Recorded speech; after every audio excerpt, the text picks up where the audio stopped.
Je sais pas. J'hésite. Vous avez envie de lui parler ou de lui Si vous avez envie de voir sans doute un des plus grands, peut-être pas le plus grand, il vous le dira lui-même, mais il est très humble, comme vous avez pu le constater, mais avec cette nonchalance qui nous énerve tous. Je vous demande d'accueillir chaleureusement quelqu'un de très sympathique, même si il nous énerve, Monsieur Hector Barjot, Monsieur Fabrice.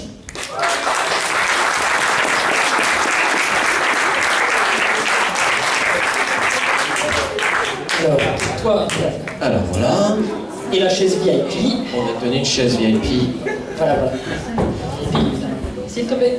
Voilà, un micro peut-être pour... Voilà, ce serait bien. Voilà. Merci. Je vais m'asseoir parce que je suis déjà fatigué à mon âge. Surtout que je porte cet opus que tu as commis, n'est-ce pas? C'est vrai que ça fait mal. Ça fait mal. Moi j'ai du mal à m'en remettre. J'imagine. Bon, on va en parler après. On va déjà te présenter un petit peu. Alors, dis-moi, Fabrice, je vais t'appeler Fabrice, tu vas m'appeler Yann, on va faire ça comme ça. Hein. On se connaît pas. Donc, dis-moi, la collectionnite aiguë, là, ça t'a pris depuis quand? En fait, quasiment tout de suite, dès que je suis devenu fan. Là, ça m'a pris comme ça, quoi. C'est près de ta bouche. Ouais, c'est dès que je suis devenu fan. Alors, ça date de quand? Fin période BAT, 88-89. 88-89, donc là, c'est parti. Bah voilà, l'argent de poche que j'avais, c'est parti. Je me souviens, le premier collector que j'avais acheté, c'était le Souvenir Single Pack, là, avec les picture disques. Magnifique, oui. Et puis, bah voilà. Après, je me suis jamais arrêté, en fait. D'accord. Alors, un gros problème. Je sais pas si vous voyez derrière moi, je sais pas si on voit bien, peut-être qu'il faudrait que je me déplace, mais vous avez juste derrière, je vais me rapprocher de toi, peut-être que ça permettra de voir un petit peu plus, vous avez derrière les photos des collecteurs de ce monsieur qui est juste à côté de moi, qui vont circuler, n'hésitez pas à regarder, et si vous êtes fan comme moi de belles pièces, vous allez un peu baver, c'est le problème. Donc sortez les mouchoirs. Mais 88-89, donc tu as démarré, et depuis, donc tu n'as jamais arrêté. Là, je t'ai encore surpris à acheter des choses, là. J'avoue, je suis pas guéri. Oui, et ça veut dire qu'il y a encore des choses que tu n'as pas. Oui, de toute façon, il y a toujours des choses. Est-ce possible? Ah oui, c'est tout à fait possible. Allez, on s'abreuve de chiffres. Est-ce que tu as une idée du nombre de pièces, plus ou moins, qu'il y a dans ta collection? Oui, une idée, oui, dans les 2500 pièces. Donc, mais bon, respirez, ça va aller. Respirez, lentement, ça va aller. 2500 pièces. Des pièces référencées au total, c'est vraiment un très faible pourcentage. Enfin, moi, dans mes listings, j'en suis à peu près à 15 000 pièces référencées. Donc, 15 000 pièces référencées. Donc il y a encore pas mal de travail. Ouais, donc là, tu es à 2500 et tu souhaiterais un jour arriver à 15 000? En fait, non. En fait, depuis que j'ai commencé justement à faire le bouquin et à faire les listings, je me suis rendu compte que c'était impossible. Donc j'essaie de plus trop avoir de but en fait au niveau de la collection. Je continue à collectionner, mais je sais que maintenant c'est peut-être... Finalement, tu es devenu raisonnable. Voilà, je suis grand maintenant. Ça se guérit. C'est bien. Alors, ce qui est intéressant quand même, c'est de constater que, bon, il y a beaucoup de fans ici qui font partie de ces gens comme toi qui collectionnent. Il y en a d'autres qui ne collectionnent pas, mais qui sont toujours, je pense, aussi fascinés par les gens qui collectionnent. Donc ça les intéressera sans doute aussi. Mais ce qui est intéressant, toi, c'est que tu as exprimé cette collectionnite aiguë en la matérialisant quand même chez toi avec une pièce complète qui est consacrée à ça. Bah oui, parce qu'en fait, ça faisait longtemps que j'avais toute ma collection, je pense comme certains d'entre vous, dans les cartons, dans le fond du penderie. Ça s'entassait un peu, ça servait un peu à rien en fait. Prenez la poussière. Et puis quand j'ai eu la chance de pouvoir emménager dans une maison, on a emménagé la cave en fait. J'ai fait une pièce spéciale. Alors la cave Jackson, ça fait combien de temps que tu l'as? Ça fait 5 ans. 5 ans que j'ai. Et maintenant, ce qui est bien, c'est que faut que j'ai pas forcément le temps d'être avec mes disques, que j'ai quand même une vie à côté. Ce qui est bien, c'est que je peux y aller, puis en profiter de toute ma collection en rentre, en 10 secondes, on arrive tout, on peut en sortir. C'est comme un shoot. Quoi. Ouais, c'est ça, c'est un shoot, c'est l'addiction. On arrive, on se prend un petit coup de collector et puis on sort. C'est même par moment, j'ai certaines pièces qui m'intéressent que je voudrais acheter, mais si je ne peux pas les exposer, je les achète pas. Ah, quand même. Oui, parce que comme ça, oui, parce que sinon, ça sert à rien si je les vois pas. Oui. Là, j'ai vu qu'il y avait une belle PLV de BAT, là, j'aurais bien prise, mais tu n'as pas de place pour la prendre, d'accord. C'est un peu dommage, quoi.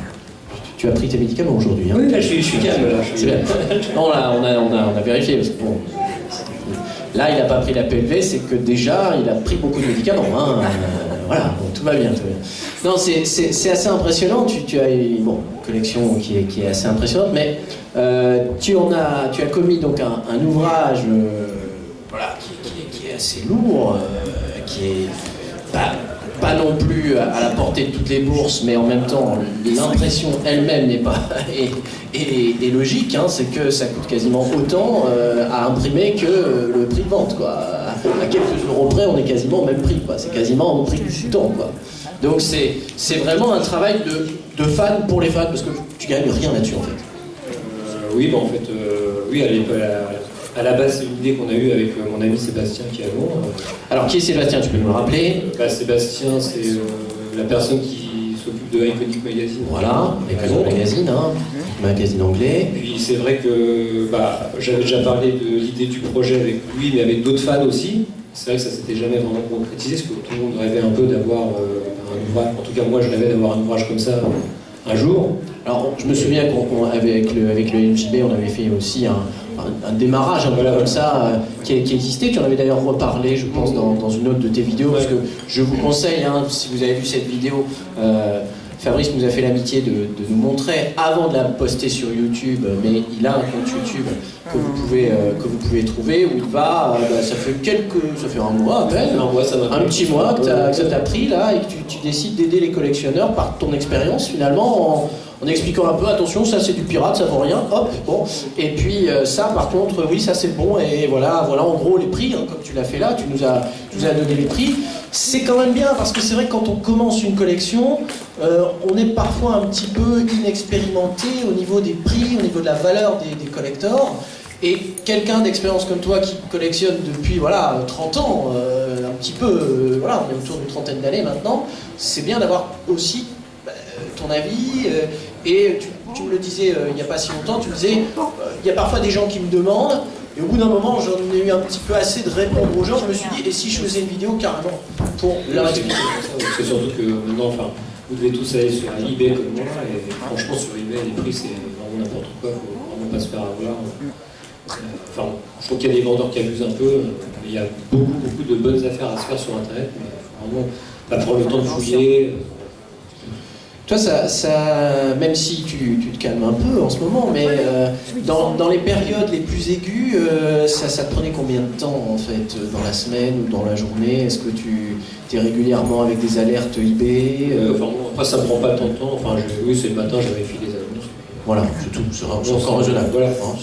Ma collection prend pas trop de temps. C'était plus le bouquin qui m'a pris du temps. Là, et alors combien de temps pour ce projet, puisque j'en suis à chaque fois à chiffrer les choses? Oui, mais en fait, ça a duré 2 ans. En fait, juste pour expliquer, donc on en a parlé avec Sébastien, j'en ai parlé. C'est sûr que l'idée ne vient pas spécialement de nous, puisque tous les fans ont un peu rêvé d'avoir des choses qui ressemblent un peu. Vous l'avez fait? Voilà. Parce qu'en fait, on avait, comme tout le monde connaissait Collector dans Black and White, donc on avait un peu envie de faire une genre de chronique Collector, mais version.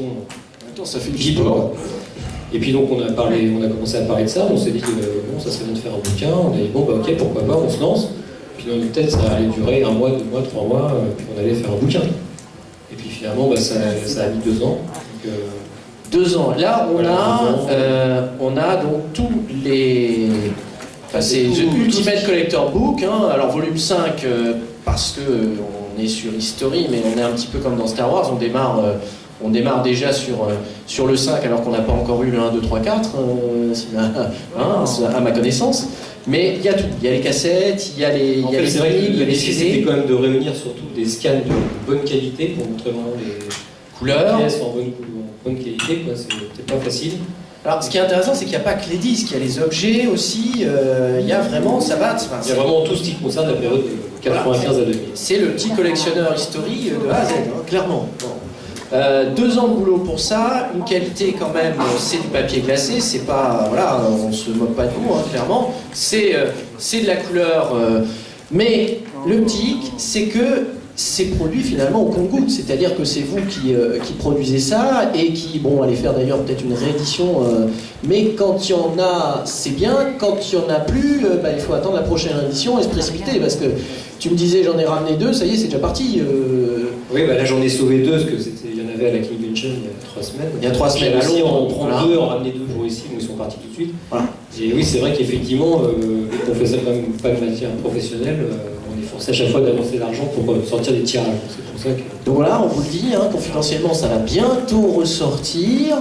Donc si jamais vous étiez curieux de voir cet opus, qui est quand même un pavé à mettre dans la bibliothèque du fan jacksonien, et je vous avoue que même le collectionneur et le non-collectionneur sont surpris par les objets qu'il y a là-dedans, des choses qu'on n'a jamais vues, même en étant maintenant sur Internet. Il y a des choses que moi, en tant que collectionneur, je ne connaissais pas. De toute façon, on découvre toujours des pièces aussi. Voilà. Bon, des choses qui sont très belles, des choses qui sont moches aussi, mais bon, ça on sait chez les collectionneurs. Voilà, il y a des choses qui sont très moches. Bon, et pourtant on les achète, hein, voilà. Mais c'est quand même un travail assez titanesque. Et donc, si j'imagine qu'il est marqué volume 5, c'est peut-être que vous envisagez de continuer ce boulot. Oui, alors si on ne meurt pas avant, oui, on va essayer de finir le travail. Donc, il y a la matière. Pour l'instant, on est en train de préparer comme vous savez sur le volume 4, Dangerous. Ouais. Donc, on fait... Là, t'es déjà dessus. Oui, enfin, il est bien avancé, ça fait bien avancé. Un peu plus d'1 an qu'on est dessus. Donc là, on peut imaginer que dans 1 an, c'est bon ou avant? Non, je pense que j'espère avant Noël, ça sera. Ah, ouais, bah, c'est une... Et ben voilà une annonce avant Noël, volume 4. On sent le soutien, hein. Bon après si tu te fais égorger à la sortie on sera pas surpris, mais bon, on sent... Il faut croire au Père Noël. Voilà, donc dis-toi que jusque là, et à mon avis tu devrais reculer la sortie, jusque là ils vont peut-être pas trop t'attaquer parce qu'ils veulent voir peut-être la suite, donc t'as de la chance, c'est bien. Non mais bon après c'est sûr que voilà, le premier on a mis 2 ans parce qu'on savait pas trop où on allait, c'est pour ça aussi qu'on avait barrage, beaucoup de temps. Sûr, ouais. Maintenant voilà, c'est plus simple pour nous parce qu'on sait la façon de faire pour déjà les scans, savoir quelle photo on doit mettre, comment on doit présenter les choses. Donc, ça va un petit peu plus vite. Là, vous avez un peu plus d'expérience, ça ira plus vite, forcément. Mais c'est sûr que c'est pas évident parce que les scans, il faut quand même trouver des collectionneurs qui ont les pièces et après qui nous envoient les scans et c'est pas toujours évident. Des fois, donc là, en fait, c'est-à-dire que ce qu'on a là, c'est non seulement une partie de ta collection, mais c'est aussi un livre dans lequel tu baffes parce qu'il y a des choses que tu n'as pas. Ah oui, mais toi-même, tu es frustré par ton propre. Ah oui, moi j'ai 20% de ce qui est dans le livre. 20% de ce qu'il y a dans le livre. Oui, il faut pas. Voilà. Faut pas. Vous voyez, alors, ça me donne envie justement de parler un petit peu encore de ce lieu magique qui est ta cave. C'est que pour ceux qui ont la chance de t'avoir en ami sur Facebook, tu as déjà posté quelques-unes des photos qu'on voit circuler derrière et que je ne vois pas et que je n'ai pas encore toutes vues. Mais je sais que dans cette cave sont passés des gens, on va dire illustres. En tout cas dans le milieu des fans de Jackson. Est-ce que tu peux nous parler un petit peu de ces gens qui sont venus dans ta cave pour ton plus grand bonheur et aussi parfois par le plus grand des hasards?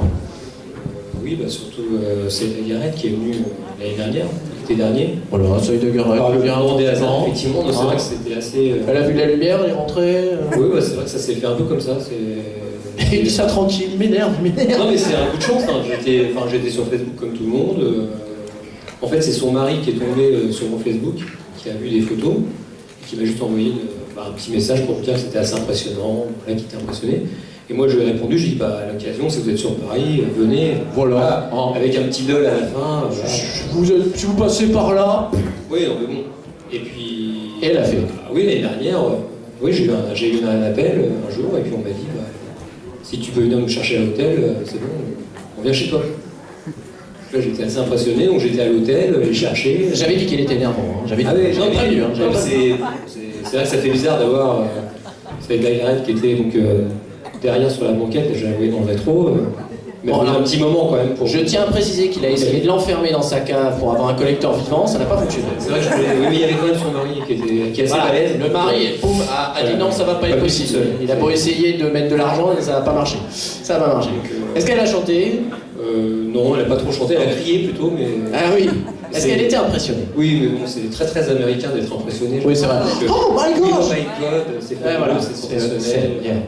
Ma chérie, très chérie, ma chérie, elle parlait à moitié français, on tient. Mais oui, elle était assez impressionnée, elle était très très contente. L'échange, c'était un super échange. Enfin, elle a bugué sur la partie Dangerous Tour, parce qu'il y avait certaines choses qu'elle n'avait pas gardées du Dangerous Tour et que j'avais dans ma vitrine, donc elle était contente de revoir certaines pièces. Ça lui a rappelé des souvenirs. Voilà, c'était... Non, et puis vraiment un super échange. Enfin, on a parlé de Michael, mais aussi beaucoup d'autres choses, enfin, de ses projets. Est-ce que tu as appris des choses? Est-ce que tu peux nous partager quelque chose que toi tu as appris grâce à elle là? Si tu as envie, hein, on te force pas. Hein. Voilà. En fait, je suis vraiment désolé, mais j'ai pas appris grand chose sur Michael de sa part, vu qu'elle avait tout raconté avant. C'est vrai, on est à l'affût du moindre truc. Mais si, ce que j'ai appris surtout, c'est que c'était quelqu'un qui était resté très très simple. Ouais. Et bon, voilà, elle a fait quand même toute sa carrière, entre guillemets, sur un titre, qui est quand même Man in the Mirror. C'est avec ça qu'elle a quand même gagné sa vie. Oui. Et puis après le duo, mais oui, il y a quand même Just Can't Stop, mais c'est vrai qu'elle est quand même dans de sphères et venir quand même chez moi en banlieue, ça prouve quand même qu'elle est très ouverte, très sympa. Très simple, très proche. Alors bon, mettons de côté Saïda, ce qui est déjà pas évident de mettre de côté Saïda, mais qui d'autre encore que l'on connaît, qui est dans cet univers des fans, dans cet univers de Michael Après il y a eu Christophe Boulmé qui est venu aussi. Photographe, on connaît bien, oui, bah voilà. Hein. On peut applaudir Christophe. Voilà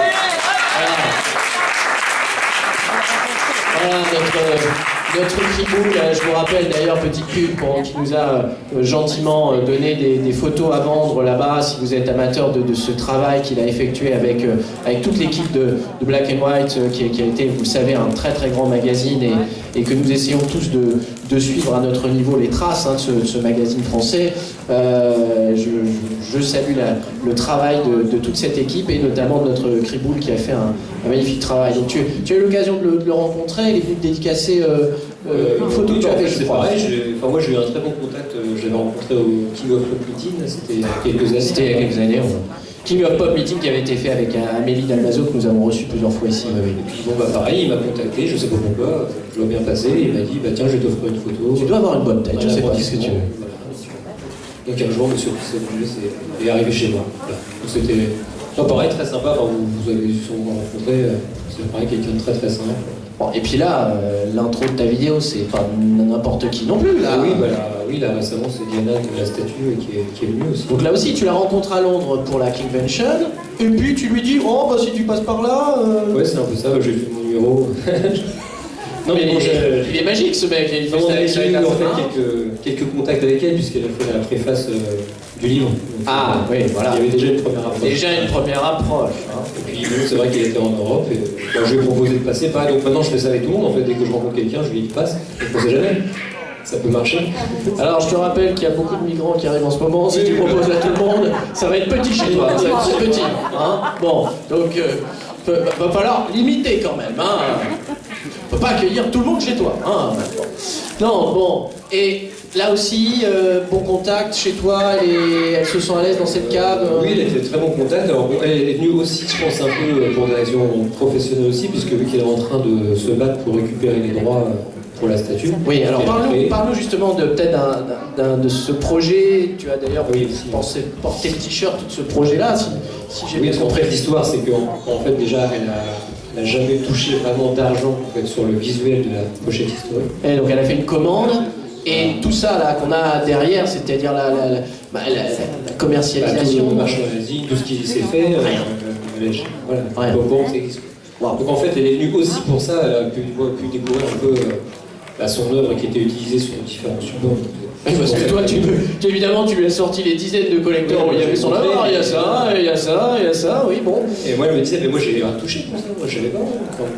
Ça fait mal pour une artiste. Donc, voilà, donc elle est en train de ramer pour récupérer les droits, donc, chose faite, elle a déjà eu le droit d'utiliser quand même le logo, en fait, de la statue pour faire un t-shirt. Je sais pas si vous avez vu le t-shirt que j'avais pendant la vidéo. T-shirt que tu avais pendant la vidéo, d'accord, oui. Trouvé sur avec derrière e-statue, si j'ai bien Voilà, donc il y a les ceintures de la statue, c'est très sympa. Et donc elle a maintenant le projet de sortir officiellement des statues, des versions Diana, des vraies statues officielles et pas des copies ou des trucs. Donc là, ça va sortir. Okay. Donc ça va sortir. Et elle a annoncé aussi le gros projet qu'elle avait donc à Kingvention de faire une statue de 200 mètres de haut. Donc ça, c'est vraiment le gros projet qu'elle a. Alors pour l'instant, voilà, il faut trouver des investisseurs. Voilà. Mais c'est vraiment, en fait, ce qui s'est passé, c'est qu'elle a retrouvé récemment une note dans son bureau de Michael qui disait que justement il voulait une statue de 200 mètres de haut en bronze. Parce qu'il avait vraiment adoré la statue, il avait vraiment adoré son travail, il voulait vraiment. Donc il a questionné, elle m'a montré la note, c'était plein de questions pour savoir si c'était réalisable techniquement. Et en fait, vu qu'il est retombé sur cette note, elle a relancé un peu ce projet, donc elle voudrait vraiment le faire. Donc l'idée serait vraiment d'avoir un monument mais pas comme la statue de Best, hein. Ça serait vraiment une statue ça serait vraiment une statue qui serait scannée sur l'original, la vraie statue, avec un vrai agrandissement. Ouais. Et après, dans le socle, en bas, donc les stades, on pourrait rentrer en une sorte de musée. Un petit musée, voilà, donc ça c'est un super projet. Alors, on va s'arrêter là parce que le temps passe à une vitesse folle, mais je voulais encore une fois d'abord te remercier d'être venu, te remercier de ta simplicité aussi pour nous parler de tout ça, de la vidéo que tu nous as faite, que tu nous as fait l'amitié de nous donner en avant-première, les photos aussi. Et puis j'aimerais quand même, parce que c'est ça qui est terrible, c'est quand on discute avec Fabrice, il reste très humble à dire mais moi j'ai pas grand chose, ouais, j'ai quelques pièces comme ça, mais ouais bon c'est pas terrible. Mais j'aimerais quand même signaler que à chaque fois tu m'as toujours dit mais il y a des gens qui sont beaucoup plus des vrais collectionneurs que moi. Il y a 3-4 personnes qui sont des vrais collectionneurs. Lui c'est un rigolo, me dit-il, c'est terrible. Il me dit que c'est un vrai rigolo et qu'il y a des vrais collectionneurs. Alors, écoute, j'espère qu'on aura l'occasion de les rencontrer aussi un jour, ces vrais collectionneurs. La prochaine fois, je leur dirai. Mais je pense que tu es quand même déjà toi un sacré vrai collectionneur. Merci. Merci. Merci bien. On peut l'applaudir bien fort.